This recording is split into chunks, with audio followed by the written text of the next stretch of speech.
नमस्कार, जय हिंद विद्यार्थी मित्रांनो। यारो कोल्हापूर आर्मी रॅली भरती 2024 तर्फे आज यारो कोल्हापूर या ठिकाणी जे 29 जूनला भरती झाली, तर भरती कशा प्रकारे आज झाली, तर एका बॅचमध्ये आज किती मुलं सोडले, त्याचबरोबर एका बॅचमधून किती मुलांना घेतलं, एक्सिलेंटचे किती मुलं घेत आहेत, त्याचबरोबर सेकंड ग्रुपचे या ठिकाणी किती मुलं घेतले जात आहेत, त्याचबरोबर 1600 मीटर रनिंगसाठी आज टायमिंग किती दिला होता 29 जूनला, तर आज भरती कशा प्रकारे झाली आणि तुमचं या ठिकाणी 1600 मीटर रनिंग हे रोडवर होत आहे की या ठिकाणी ग्राउंडवर होत आहे, त्याचबरोबर मुलं या ठिकाणी कोणकोणत्या चुका करत आहे ज्या की तुम्हाला या ठिकाणी करायचे नाही आहे। तर आज जे 29 जूनला जे यारो कोल्हापूरची जे विद्यार्थी मित्रांनो भरती झाली, तर सुरुवातपासून शेवटपर्यंत काय काय या ठिकाणी प्रोसेस आहे, त्याचबरोबर तुम्हाला या ठिकाणी कोल्हापूरहून गोव्याला तुम्हाला या ठिकाणी भरतीवर कशा प्रकारे जायचं, त्याचबरोबर ज्या ठिकाणी हे यारो कोल्हापूरचं जे ग्राउंड आहे हे गोवामध्ये हे कोणत्या ठिकाणी हे सुद्धा तुम्हाला सांगणार आहे। तर आजच्या व्हिडिओच्या माध्यमातून संपूर्ण माहिती सांगणार आहे की 29 जूनला यारो कोल्हापूरची आर्मी रॅली भरती कशा प्रकारे झाली, एका बॅचमध्ये किती मुलं सोडले आणि एका बॅचमधून किती मुलांना घेतलं। तर आजचा व्हिडिओ खूप महत्त्वाचा होणार आहे, व्हिडिओ शेवटपर्यंत बघा आणि व्हिडिओला आताच लाईक करा। नमस्कार विद्यार्थी मित्रांनो, माझी नोकरी कॉर्नर यूट्यूब चॅनलवर मी गोपाल अनखळे तुमचं सर्वांचं सहर्ष स्वागत करतो। तर मित्रांनो, व्हिडिओचा थंबनेल बघून तुमच्या लक्षात आलं असेल की आपला व्हिडिओ कोणत्या टॉपिकवर होणार आहे। व्हिडिओ सुरू करण्याच्या आधी आपल्या यूट्यूब चॅनलला सबस्क्राइब करा, जेणेकरून प्रत्येक भरतीची अपडेट तुमच्यापर्यंत सर्वात आधी पोहोचेल आणि जास्त करून ज्या आर्मी रॅली भरतीच्या रिलेटेड जास्त व्हिडिओ आपल्या चॅनलवर अपलोड करत असतो। तर सर्वात आधी मी तुम्हाला या ठिकाणी सांगून देतो की तुम्हाला गोव्याला या भरतीच्या ठिकाणी कसं जायचं आहे, असत किंवा कोल्हापूर असाल तर तुम्हाला या ठिकाणी सर्वच या ठिकाणी गोवा जे वास्को डी गामा जे रेल्वे स्टेशन आहे या ठिकाणी तुम्हाला सर्वात आधी जायचं आहे आणि ह्या वास्को डी गामा रेल्वे स्टेशनपाशी जर तुम्ही गेले तर तिथून ते सेंटर जे आहे ते 20 किलोमीटर येते जवळपास आणि त्या सेंटरचं जे नाव आहे ते या ठिकाणी 3 TTR 5 TTR ground Bambolim north Goa. तर ह्या ठिकाणी तुम्हाला या ठिकाणी जायचं, तर तुम्ही या ठिकाणी स्क्रीनवर बघू शकता या ठिकाणी, ठीक आहे।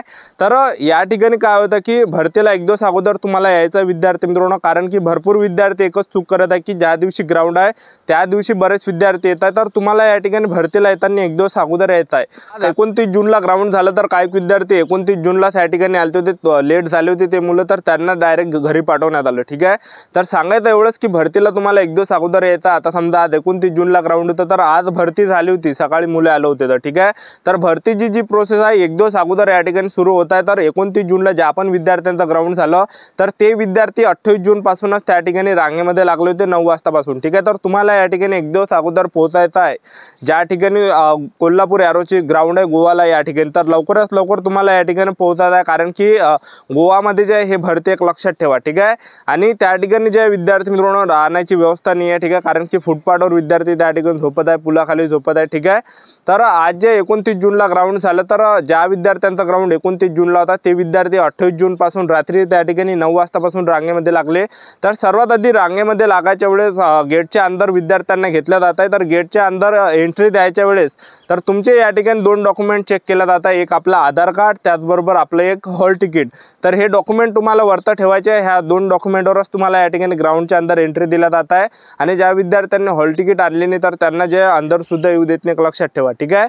तर वरतं फक्त हॉल तिकीट आणि तुम्हाला आधार कार्ड ठेवायचा आणि बाकीचे जेवढे पण ओरिजिनल डॉक्युमेंट आहे हे आपल्याला बॅगेमध्ये ठेवायचे आहे। तर सर्वात आधी मुलांना ग्राउंडच्या अंदर गेटच्या अंदर घेतलं आणि त्या ठिकाणी 12 वाजेपर्यंत मुलांना बसून ठेवलं। तर 12 वाजेपर्यंत त्या ठिकाणी काहीच होत नाही। तर तुम्ही गावावरून जात असेल तर जे विद्यार्थी मित्रांनो चादर वगैरे आपल्या बॅगेमध्ये न्या, जेवणाचा डब्बा वगैरे सुद्धा नेऊ शकता, कारण की त्या ठिकाणी कुठं पण झोपावं लागते, लक्षात ठेवा, ठीक आहे।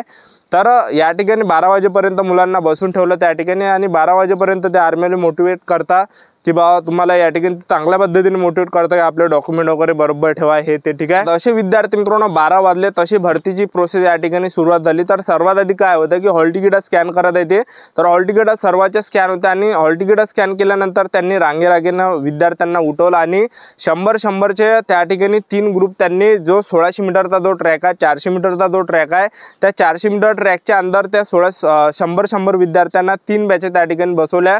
तर पहिली बॅच त्यांनी जेव्हा सोडली तर पहिल्या बॅचमध्ये त्यांनी 100 विद्यार्थी सोडले एका बॅचमध्ये आणि एका बॅचमधून जे त्यांनी जे जवळपास विद्यार्थी मित्रांनो 42 मुलं घेतले, त्यामध्ये ॲक्सिलेंटचे 22 मुलं होते आणि बाकी सेकंड ग्रुपचे 20 विद्यार्थी होते।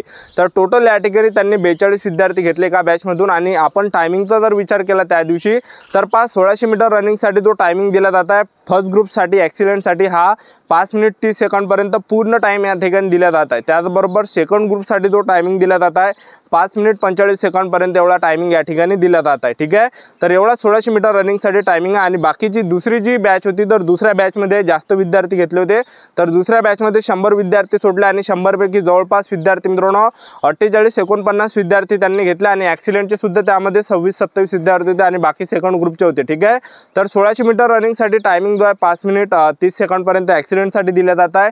सेकंड ग्रुपसाठी जो टायमिंग दिला जात आहे 5 मिनिट 45 सेकंडपर्यंत दिला जात आहे। ठीक आहे, आणि आता 1600 मीटर रनिंग कशावर होत आहे, कारण की भरपूर विद्यार्थ्यांची कमेंट असते की ग्राउंडवर होत आहे 1600 मीटर की या ठिकाणी रोडवर होणार आहे की ट्रॅक कसा आहे। मी तुम्हाला आता सांगून देतो, जे यारो कोल्हापूरचं जे ग्राउंड आहे गोवाचा, तर या ठिकाणी जे तुमचं 1600 मीटर रनिंग होत आहे हे रोडावर होत आहे। ठीक आहे, ग्राउंड त्या ठिकाणी पाऊस असल्यामुळे ग्राउंडवर त्या ठिकाणी रनिंग होत नाही आहे, तर त्या ठिकाणी रोडवर 1600 मीटर पळायला लावत आहे मुलांना।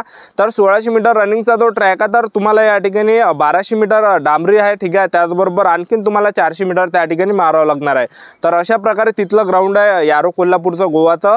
तर 1200 मीटर तुम्हाला धावावं लागणार आहे आणि आणखीन तुम्हाला 400 मीटर त्या ठिकाणी धावावं लागणार आहे। ठीक आहे, तर अशा प्रकारे ग्राउंड आहे। तर तुम्हाला या ठिकाणी लक्षातच आलं असेल की आपल्याला या ठिकाणी कशा प्रकारे या ठिकाणी धावायचं आहे। ठीक आहे, तर रोडावर या ठिकाणी ग्राउंड होत आहे, रोडावर रनिंग होत आहे यारो कोल्हापूरचं। ठीक आहे, आणि हे झाल्यानंतर ज्या विद्यार्थ्यांनी रनिंग काढली त्या विद्यार्थ्यांना मंडपामध्ये बसून ठेवण्यात येतं आणि त्या ठिकाणी ज्या विद्यार्थ्यांची आणखीन प्रोसेस होत आहे, तर त्या ठिकाणी काय होतं की लॉंग जम्प झिगझॅग मारायला लावत आहे, त्याचबरोबर 10 पुलअप्सचा त्या ठिकाणी काढायला लावत आहे। ठीक आहे, लॉंग जम्प झिगझॅग जर तुमचं गेलं नाही तरी सुद्धा तुम्हाला दुसरा चान्स भेटणार आहे आणि 10 पुलअप्सचा त्या ठिकाणी काढायचे आहे। ठीक आहे, हे झाल्यानंतर मग त्या ठिकाणी उंची मोजल्या जात आहे।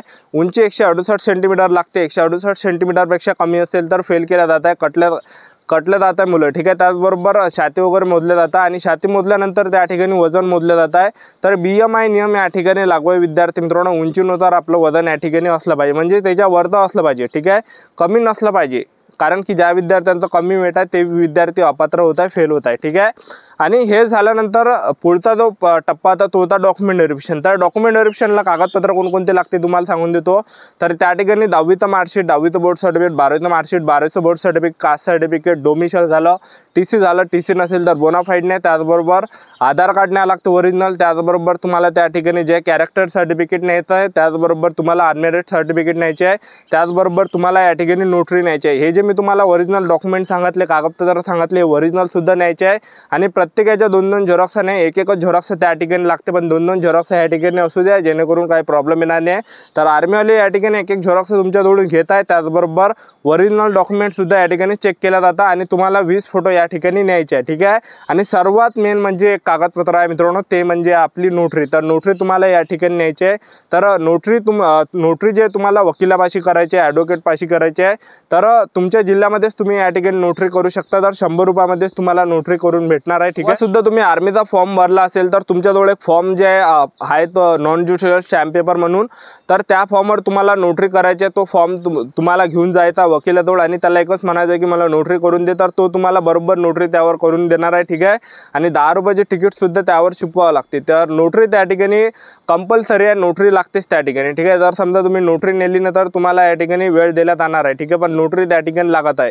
तर हे नोटरी तुम्हाला करायचे वकिलाजवळ, वकिलाच्या घरीच करायचे। ठीक आहे, मेडिकल आहे तर मेडिकलसाठी तुम्हाला दुसरी तारीख या ठिकाणी दिला जात आहे। जसं आज या ठिकाणी 29 जूनला ग्राउंड झालं तर दुसरी तारीख तुम्हाला या ठिकाणी दिली जात आहे। ठीक आहे, तर रातभर हे जे प्रोसेस या ठिकाणी चालू आहे कोल्हापूर यारोमध्ये आर्मी भरतीची। ठीक आहे, तर ही होती विद्यार्थी मित्रांनो संपूर्ण माहिती यारो कोल्हापूर आर्मी रॅली भरतीबद्दल। तर आजचा व्हिडिओ आवडला असेल तर व्हिडिओला लाईक करा, शेअर करा, सबस्क्राईब करा। तर आजच्यासाठी इथंच थांबतो, भेटूया नेक्स्ट व्हिडिओमध्ये। जय हिंद, जय भारत।